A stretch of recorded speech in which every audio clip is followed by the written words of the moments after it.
All right, you guys, what we have here a little kitchen mishap. My disposal started leaking last night. So I wanted to just show you guys just real quick how you can quickly replace these, and it's really not that hard. So thinking about doing some DIY projects, maybe you want to upgrade your disposal. Hopefully this will help you guys.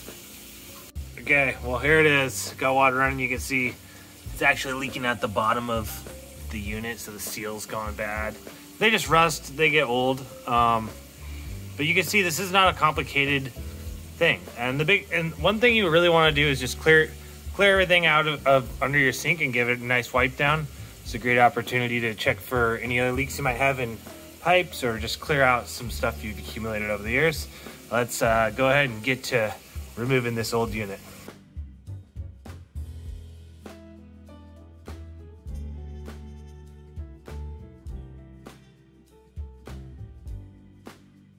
All right, we got this thing out.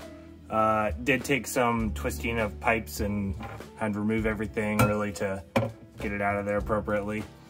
Just take note that when we remove these fittings, they have little washers in them, so you don't want to lose those. Otherwise you'll be leaking when you put everything back together. Also take note that this thing's pretty heavy, and my new one's even heavier. It's a little bit bigger model. Gonna upgrade it since it's leaking. Why not just upgrade? It's like 10 more bucks for a 1/2 horsepower. And we will need to wire it up, which I can show you guys. Super simple, but just take note of, depending on how yours might be hardwired. So in that case, you're really going to want to make sure your breaker's off. You have no electrical coming to your unit. Obviously I don't, it's unplugged. There's no chance of electrical, but if you have hardwired, you're going to want to be cautious of that. And then this is a retrofit. I got like the same basic model, and a lot of them are pretty similar. So they may just fit. Like, I don't have to redo all this work here at the top of the sink, because this will thread on to the new one. So not a big deal there, pretty simple. We'll go ahead and get our new one and slap it in. Okay, so I just took the cover off here because we gotta get that wiring set up. One thing to note on my unit, it didn't have a white wire corresponding to a white wire in this particular wiring. So what we're going to do is label it, little piece of tape, and then I'm going to make sure we don't get those mixed up. You'll see both. We're gonna have to pull these wire caps off and just make sure you have the wiring in your new unit tied up to the same configuration as your old unit. You also notice the green being the ground, so we're gonna need to unscrew that screw, and we'll get that wiring set up for our new disposal. Okay, here she is, the new 1/2 horsepower unit. Got the wiring threaded through. Got our labeled one here. That's gonna be our white. And we're just gonna run the wire caps on these, and then our green's gonna go to our ground. We're gonna screw that in and then continue. All right, we got it all wired up. And one thing you wanna note is that they come plugged.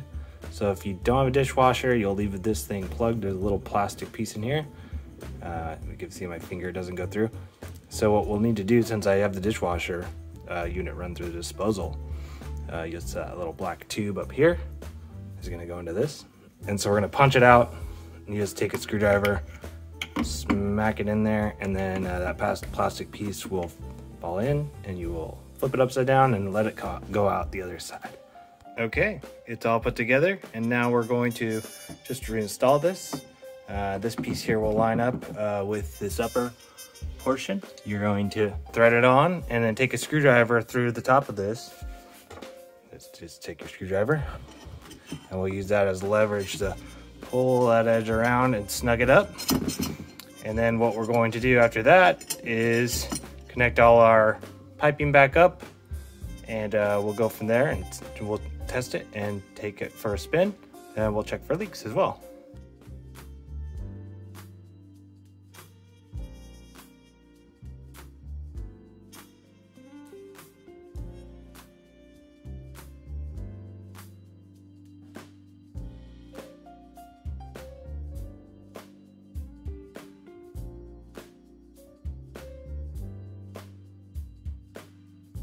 All right, I took the opportunity to clean everything under here, make it look real nice. And also, I dried everything out real nice to to make sure that if I do see any tiny bit of leakage, I'll know.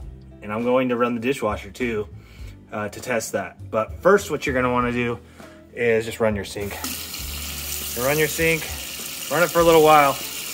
We're gonna take a peek under here, pay special attention to this area, make sure we didn't jostle things around enough to potentially create leaks around the sink seal, because just moving things around to try and fit everything in here and get all aligned, get all your bolts snugged up. Don't forget to tighten hose clamp. You know, I moved that around and kind of twisted it to make sure it's on all the way. And then also made sure my bolts and my new seal that are connected to the new pipe. I just used the hardware that came with this unit as opposed to retrofitting the old stuff. I figured why not just use the new stuff. And then we're just gonna make sure our pipe here is all in line, looking good, flowing.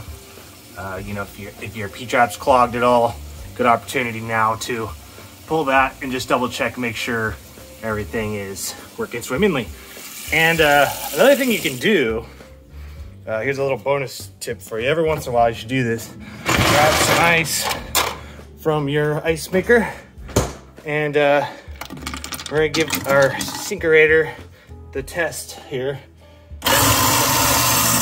Testing, and that just kind of sandblasts your unit. If you have food and stuff lodged in there, your ice will, there she is, she's working great. The ice will kind of break up and do like a little cleaning of the inside of your unit. And we're just gonna turn that off for now.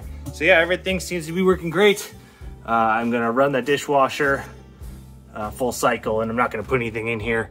And I may just monitor this for a few hours uses of the sink and make sure everything stays dry before I put everything back in. Hope this helps. Hope that you can do these projects yourself, because really this particular one doesn't need a plumber. And if you run into trouble and you just can't quite get it figured out, you can always call a plumber and you've done half the work. So hope this helps you guys. This is your DIY moment brought to you by EvoReal team. If you have any real estate questions, any real estate needs, we are here for you.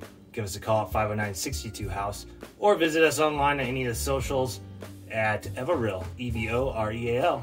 Thanks, guys.